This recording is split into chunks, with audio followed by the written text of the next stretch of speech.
Hello student, मैं Arvind sir Nobel institute से। आज मैं आप लोगों को ज्योग्राफी से क्वेश्चन बताने जा रहा हूँ जो BHU इंट्रेंस BA LLB और BA के लिए।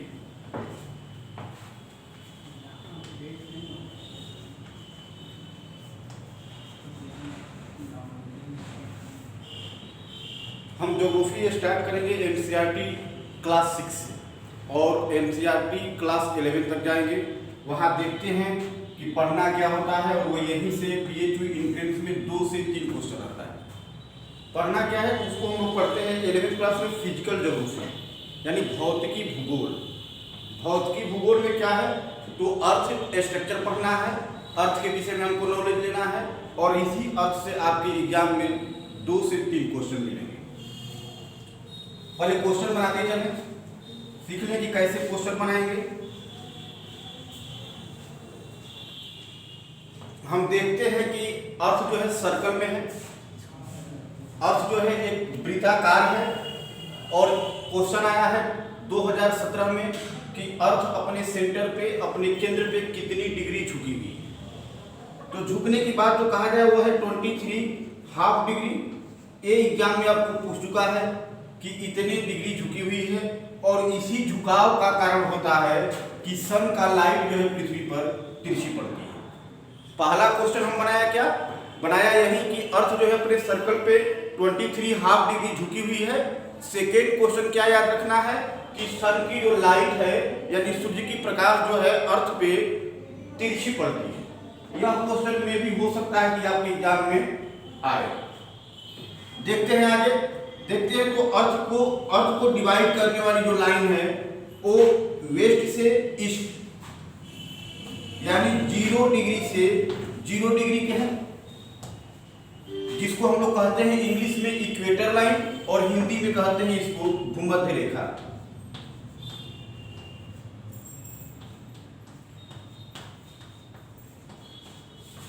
इक्वेटर लाइन यानी भूमध्य रेखा पृथ्वी को 2 पार्ट में बांट देती है, यानी वह लाइन जो अर्थ को 2 भागों में बांटती है उसे हम लोग कहते हैं इक्वेटर लाइन या भूमध्य रेखा। अब देखते हैं कि यहाँ से क्वेश्चन क्या बनता है। एक बार एग्जाम में पूछ चुका है कि डे और नाइट किस रेखा पे इक्वल होता है, बराबर होता है। दिन और रात ऐसी कौन सी रेखा होती है जहां बराबर होता है? इक्वेटर लाइन भूमध्य रेखा पे। ठंड और गर्मी दोनों बराबर पड़ता है इक्वेटर लाइन पे। 12 घंटे के दिन और 12 घंटे की रात होती है। क्वेश्चन बना लेते हैं कि एक ऐसा हम लोग खाद्य पदार्थ खाते हैं जो यहाँ पर सबसे अधिक मात्रा में होता है और उसके लिए भी टेम्परेचर जो है दोनों चाहिए यानी बराबर इक्वल होना चाहिए, वह गेहूं है। यानी भूमध्य रेखीय क्षेत्र में जो है गेहूं सबसे अधिक उपजता है। 4 क्वेश्चन बना, चारों क्वेश्चन को याद रखेंगे और बार बार के पेपर देखते रहेंगे कि BHU एंट्रेंस में कैसे क्वेश्चन पूछा। इसको हम लोग कहते हैं नॉर्थ पोल यानी उत्तरी ध्रुव और नीचे को कहते हैं साउथ पोल यानी दक्षिणी ध्रुव। अब क्या है कि इसी इक्वेटर लाइन के ऊपर यानी भूमध्य रेखा के ऊपर 23.5 डिग्री पे एक लाइन गई है जिसको कहते हैं हम लोग कैंसर लाइन यानी हिंदी में कहते हैं कर्क रेखा। कर्क रेखा क्या है भाई? तो कर्क रेखा भारत के बीचों बीच से गुजरी हुई है। देखते हैं कि कर्क रेखा जो है भारत के बीचों बीच से गुजरी है यानी इंडिया के मिडिल से गुजरने वाली लाइन है। बीचों बीच से तो गुजरी है, एक जो है मिडिल से जाते समय भारत के एक स्टेट से गुजरती है यानी 8 राज्यों से गुजरती है। कौन कौन से राज्य भाई देखते हैं तो एक का गुजरात, दूसरा है राजस्थान, तीसरा है MP, चौथा है छत्तीसगढ़, 5वां है झारखंड, 6वां है पश्चिम बंगाल, 7वां है त्रिपुरा और 8वां है मिजोरम।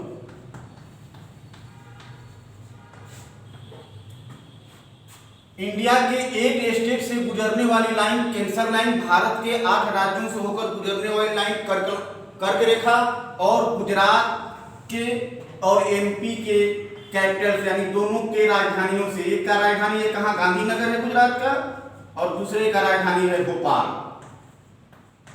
गांधीनगर और भोपाल के समीप से जाती है। यह भी क्वेश्चन आपको पूछ चुका है एग्जाम में। कौन सी ऐसी राजधानियां हैं जिनके समीप से जाती है? यानी कर्क रेखा जो है गांधीनगर और भोपाल के समीप से गुजरती है। एक जो है कैपिटल है झारखंड की कैपिटल, झारखंड की कैपिटल कहाँ है भाई? रांची। कहते हैं कि रांची के बीचों बीच से गुजरने वाली लाइन है। यह लाइन रांची के बीचों बीच से, पूछेगा किस राजधानी के बीचों बीच से, तो रांची के बीचों बीच से गुजरती है। किसके समीप से गुजरती है? तो दो कैपिटल यानी गांधीनगर और भोपाल के समीप से गुजरती है। 4 से 5 क्वेश्चन बना और इस 4 से 5 क्वेश्चन में एक क्वेश्चन एग्जाम में पुटअप करेगा इस बार।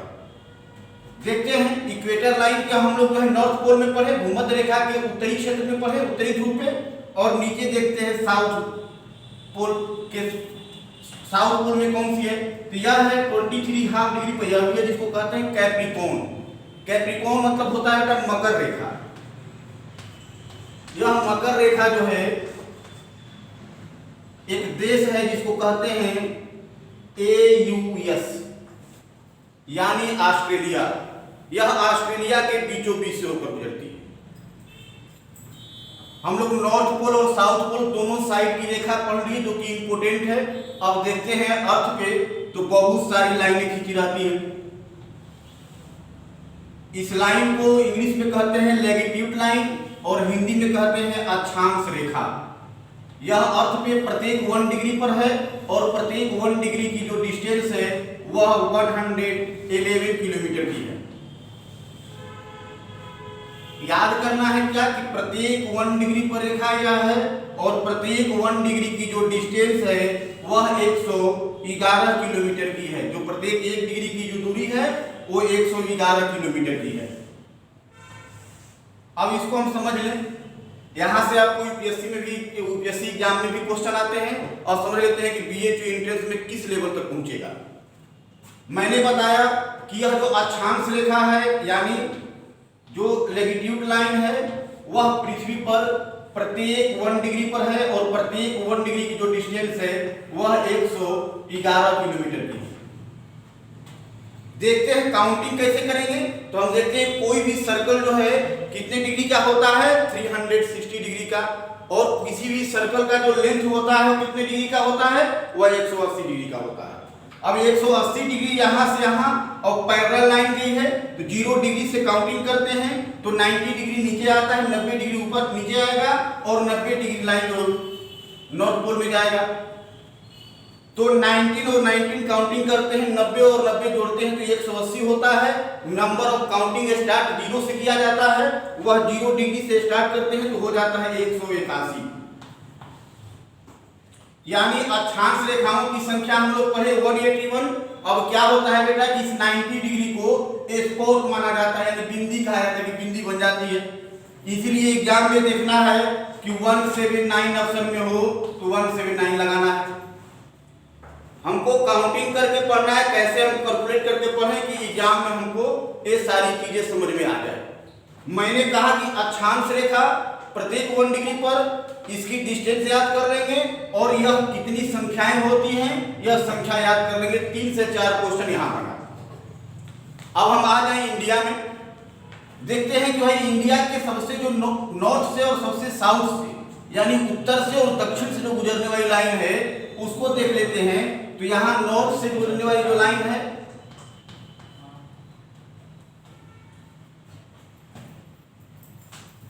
वह है 37.6 डिग्री अक्षांश रेखा और जो सबसे साउथ से गुजरती है वह है 4.8 डिग्री अक्षांश रेखा, सॉरी 4.4 डिग्री अक्षांश रेखा। अब यहां देखते हैं कितने डिस्टेंस तो लगभग देखते हैं कि हमारे यहां से जो है 30 जो है अक्षांश रेखा गुजरा हुआ है। अब हमको कोई पूछ दे कि नॉर्थ से साउथ की डिस्टेंस क्या है तो क्या करेंगे, इसमें 30 से 111 का मल्टीप्लिकेशन कर देंगे, गुणा कर देंगे। हमारा नॉर्थ से साउथ की डिस्टेंस आ जाएगा, लगभग में आएगा। इसको जब पॉइंट में निकालेंगे तो थोड़ा सा कम होगा, पॉइंट न निकाल कर भी डायरेक्ट देखते हैं तो कितना आएगा, तो डिस्टेंस यहाँ करेंगे तो 3330 किलोमीटर आएगा। हम लोग इंडिया से देख लीजिए, नॉर्थ और साउथ साइड दोनों का। अब आते हैं, देखते हैं कि लाइनें क्या होती है। एक लाइन जो बेटा नॉर्थ पोल में होता है, सबसे उत्तरी ध्रुव पर जो होता है सटा हुआ, वो होता है 66.5 डिग्री, और सबसे नीचे में जो होता है वह होता है 66.5 डिग्री। हम लोग कहते हैं कि नॉर्थ पोल में सबसे अधिक ठंड पड़ती है। ये याद रखेंगे कि नॉर्थ और साउथ दोनों का जो है उसमें 6 मंथ यहाँ और 6 मंथ यहाँ शो रहते हैं, इसलिए दोनों जगह ठंड है। लेकिन सबसे अधिक जो ठंड कहा जाए वो नॉर्थ पोल में पड़ता है। ये 66.5 डिग्री 66.5 डिग्री लाइन, इसको आर्कटिक लाइन कहते हैं, और 66.5 डिग्री 66.5 डिग्री लाइन जो साउथ पोल में है उसको अंटार्कटिक कहते हैं। अब इस लाइन को जब हम पढ़ लेते हैं तो दिमाग में आता है कि यहाँ से क्वेश्चन बनेगा और यहाँ से क्वेश्चन बनेगा। क्वेश्चन हम इसको बनाते चलेंगे, इसी तरीके से पढ़ेंगे, लिखना नहीं, लिख लेंगे क्वेश्चन को तो आपका नोट्स हो जाएगा या बुक बन जाएगा। आप डायग्राम को समझिए और डायग्राम से क्वेश्चन बनाकर अपने नोट्स बुक पर लिखिए। अब यहाँ हम देखते हैं कि सभी लाइन जो पैरेलल गया है हम लोग लाइन कह देते हैं, और एग्जाम में पूछेगा आपको सर्कल। क्यों? क्योंकि पृथ्वी गोलाकार है, इसीलिए जितना भी पैरेलल लाइन नॉर्थ से ईस्ट से वेस्ट या वेस्ट से ईस्ट लाइन जो कहा जाता है उसको लाइन नहीं याद रखना है, उसको सर्कल याद रखना है, वृत्त याद रखना है। आपको आएगा अक्षांश वृत्त करके, आपको आएगा भूमध्य वृत्त करके, आपको लिखेगा कर्क वृत्त और लिखेगा मकर वृत्त। बुक भी लिखा है रेखा, और टीचर भी रेखा पढ़ाते हैं। इसको एक शब्द दिमाग में डाल देना है कि पढ़ेंगे रेखा, लेकिन एग्जाम में आएगा वृत्त। अब आगे बढ़ते हैं, देखते हैं क्या तो एक रेखा आया हुआ है नॉर्थ पोल से साउथ पोल। ये कहा जाता है कि नॉर्थ पोल से साउथ पोल और साउथ पोल से नॉर्थ पोल, नॉर्थ पोल से साउथ पोल और साउथ पोल से नॉर्थ पोल। यह जो है इसे कहते हैं देशांतर रेखा। देशांतर रेखा को इंग्लिश में कहते हैं लॉन्गिट्यूड लाइन। लॉन्गिट्यूड लाइन है क्या? तो यह भी अर्थ पे प्रत्येक 1 डिग्री पर है। हमारा सर्कल जो है कितने डिग्री का है? 360 डिग्री का है, इसीलिए इसका भी नंबर जो होगा 360 होगा। कौन सी लाइन? तो देशांतर रेखा। देशांतर जब देखते हैं तो कह रहा है कि देशों में अंतर डालेगा यह, यानी हम पढ़ते हैं कि एक लाइन जो 0 डिग्री है, देशांतर 0 डिग्री लाइन, वह जो है लंदन के ग्रीनविच शहर से गुजरी है, इसीलिए कहा जाता है इसको ग्रीनविच लाइन। लंदन के ग्रीनविच शहर से गुजरने के कारण इस 0 डिग्री लाइन को जो माना गया है इसे ग्रीनविच लाइन कहते हैं। क्या इसमें खूबी है भाई? तो इस ग्रीनविच लाइन से राइट साइड में जितनी भी कंट्रियां हैं उसका समय इस लंदन से अधिक होगा, और लेफ्ट साइड में जितनी कंट्रियां हैं वह इस लंदन से उस कंट्री की टाइम जो है कम होगा। हम क्या हैं? तो हम जो है लंदन से देखते हैं तो हम क्या है? राइट साइड में हैं, और राइट साइड में है हमारे यहाँ जो लाइन बनाई गई है जो जिसे कहते हैं हम लोग टाइम जोन लाइन, समय मानक तिथि रेखा, वह जो है पहले पढ़ाया जाता था इलाहाबाद की नैनी से, लेकिन अब याद रखना है चेंज हुआ है कि यह लाइन मिर्जापुर शहर से गुजरती है, मिर्जापुर सिटी के बीचों बीच से गुजरती है, और भारत के जो है 5 स्टेट से होकर गुजरती है। मिर्जापुर हो ही गया यूपी, यानी यूपी से गुजरती है, एमपी से गुजरती है, छत्तीसगढ़ से गुजरती है और उड़ीसा से गुजरती है। आते हैं AP, AP means Andhra Pradesh, Andhra Pradesh से होकर गुजरती है। यानी समय मानक तिथि रेखा, वह तिथि रेखा होता है 82.5 डिग्री, वो मिर्जापुर सिटी से गुजरती है, इसे टाइम जोन लाइन कहते हैं, समय मानक तिथि रेखा कहते हैं। भारत के 5 स्टेट से 5 राज्यों से होकर गुजरती है। ये राज्य याद कर लेंगे, UP, MP, Chhattisgarh, Orissa and Andhra Pradesh. हम देख लिए कि 0 डिग्री और 82.5 डिग्री पर इंडिया है, 0 डिग्री लंदन है। यहां से टाइम निकालते हैं, एक बार समझ लेते हैं कि टाइम हम कैसे निकालेंगे। हम पढ़ते हैं तो पता चलता है कि पृथ्वी अपने सर्कल पे डे राउंडिंग करती है। पृथ्वी अपने सर्कल पे ही डे राउंडिंग करती है, यानी अपने आप को घूमती है। घूमने के दौरान क्या करेगी भाई? तो 360 डिग्री, 360 जो देशांतर लाइन है उसको घूमेगी। 24 घंटे कहा जाता है, 24 आवर 56 सेकेंड में पृथ्वी जो है राउंड कर जाती है, एक राउंड अपने आप को घूम जाती है। प्राइवेट बुक पढ़ेंगे तो वहाँ 23 आवर्स 56 मिनट दिया है। नहीं पढ़ना है, एनसीईआरटी पढ़ना है। एनसीईआरटी कह रहा है कि 24 आवर्स और 56 सेकेंड में अर्थ जो है अपने राउंड पे डे राउंडिंग कर लेती है। कैसे सही है, आगे बढ़ते हैं, देखते हैं कि पृथ्वी जो है ईयरली राउंडिंग करती है, यानी वार्षिक परिक्रमा करती है।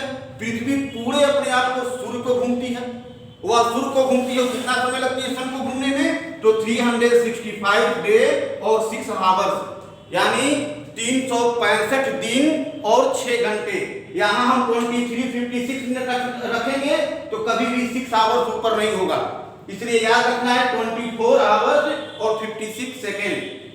मैंने देखा कि 6 आवर्स अधिक है यहाँ पर, किस लिए अधिक है? तो हम जानते हैं कि प्रत्येक 4 ईयर बाद एक आता है 366 डे का ईयर, 366 दिन का वो साल होता है, उसको कहते हैं लीप ईयर। याद रखना है कि 24 आवर 365 डे 6 आवर्स और 366 डे, ये लीप ईयर होता है। इसलिए राउंडिंग को कभी भी गलत नहीं करेंगे, प्राइवेट बुक नहीं पढ़ेंगे, एनसीईआरटी पढ़ेंगे, लूसेंट वगैरह नहीं पढ़ेंगे। अब आगे देख लेते हैं क्यों भाई, क्या इसकी टाइमिंग से क्या महत्व है? यानी पृथ्वी 24 घंटे में घूमना, 360 लाइनों को क्रॉस करना, हमको निकालना है कि पृथ्वी प्रत्येक 1 डिग्री देशांतर रेखा को कितने मिनट, कितने सेकेंड और कितने घंटे में पार करती है। 360 लाइनें घूम गई 24 घंटे में, तो 360 लाइन 24 घंटे में, तो एक लाइन कितनी डिग्री में घूमेगी? इसको सोल्व कर लेते हैं। कैसे सोल्व होगा? तो हम देखते हैं कि 24 घंटे में होता है 1440 मिनट, 24 घंटे में होता है 1440 मिनट, और कितने घंटे क्रॉस की? तो 360 लाइन को। अब इसको जब डिवाइड करेंगे तो आएगा 4, यानी पृथ्वी को प्रत्येक 1 डिग्री घूमने में 4 मिनट की समय लगती है। हम कहाँ हैं? तो हमारा देश टाइम जो line 82 half degree, 82.5 degree, 0 degree से चले यहाँ 82.5 लाइन हमारे यहाँ आएगा।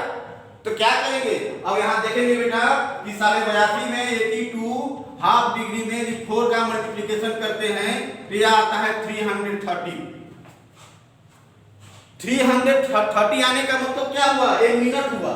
यानी जब इसको जो है करेंगे घंटे में तो आएगा यह 5 घंटे 30 मिनट, यानी 5 आवर्स और 30 मिनट, यानी 5.5 घंटे। क्या? तो लंदन से हमारे यहाँ की टाइम में 5.5 घंटे की अधिक है। हम लंदन की टाइम से 5.5 घंटे अधिक है। उसी प्रकार से किसी भी डिग्री पाया जाएगा। जैसे हम जानते हैं कि जो है पाकिस्तान 93 डिग्री पे है, तो पाकिस्तान 93 डिग्री पे है तो 93 में 4 का मल्टीप्लिकेशन कर देंगे। यूक्रेन 101 डिग्री पर है तो यूक्रेन में क्या करेंगे? 101 में 4 का मल्टीप्लिकेशन कर देंगे, समय निकल जाएगा। हमको ये देखना है कि 0 डिग्री से राइट में कौन कंट्री है और 0 डिग्री के लेफ्ट में कौन कंट्री है।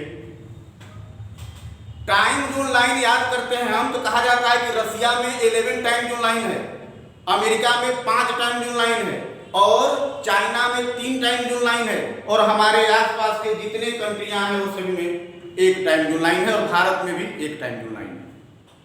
टाइम जोन लाइन का महत्व हम लोग कैसे गए? टाइम जोन लाइन क्यों बनाया गया? तो यहाँ ध्यान रखेंगे कि सबसे जो है वेस्ट से और सबसे ईस्ट से गुजरने वाली जो देशांतर रेखा है उसका देख लेते हैं। तो सबसे ईस्ट से जो गुजरती है वह है 68.25 डिग्री। कौन भाई? देशांतर रेखा। और सबसे जो ईस्ट से गुजरती है वह है 97.75 डिग्री देशांतर रेखा। यानी सबसे ईस्ट से 97.75 डिग्री और सबसे वेस्ट से जो है 68.25 डिग्री। दोनों में जब देखते हैं डिफरेंस तो यहाँ आता है 30 लाइनों का।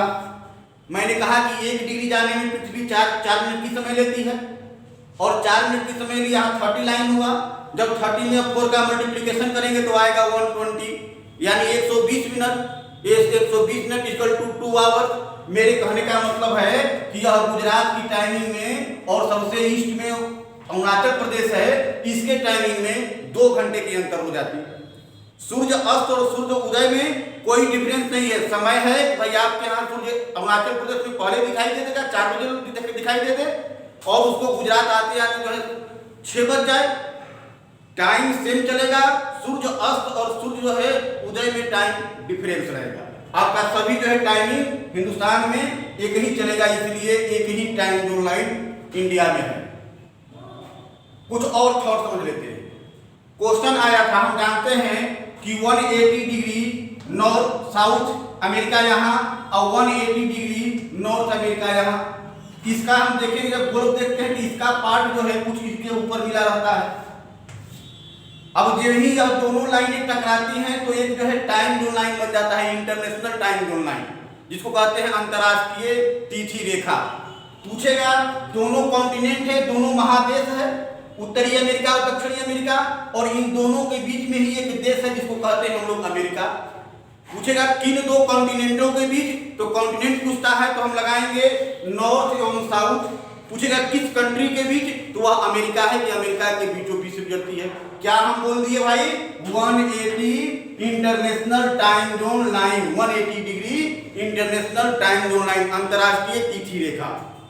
2011 में क्वेश्चन आया था बीएचयू में, पूछा था कि एक व्यक्ति जो है, एक आदमी जो है वह 180 नॉर्थ से चला, यानी उत्तरी अमेरिका से चला, तो 180 दक्षिणी अमेरिका उसको पहुंचने में कितना समय, कितना दिन लगेगा। यहाँ ब्रेन लगाने की जरूरत है कि 180 डिग्री से चला और पहुंचा 180 डिग्री, टोटल 360 डिग्री होता है, तो कितना समय लगेगा। हम देखते हैं, इसको सॉल्व करते हैं। एक व्यक्ति चलेगा नॉर्थ से आएगा क्या 0 डिग्री पर, 180 डिग्री मीन्स क्या 12 आवर्स, 360 डिग्री मीन्स 24 आवर्स।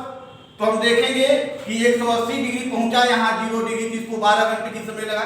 फिर यहाँ से जाएगा क्या, फिर 180 डिग्री 12 घंटे, 24 घंटे हुए। यानी व्यक्ति जो है सोमवार को चला तो मंगलवार को साउथ अमेरिका पहुंचेगा। चलिए धन्यवाद।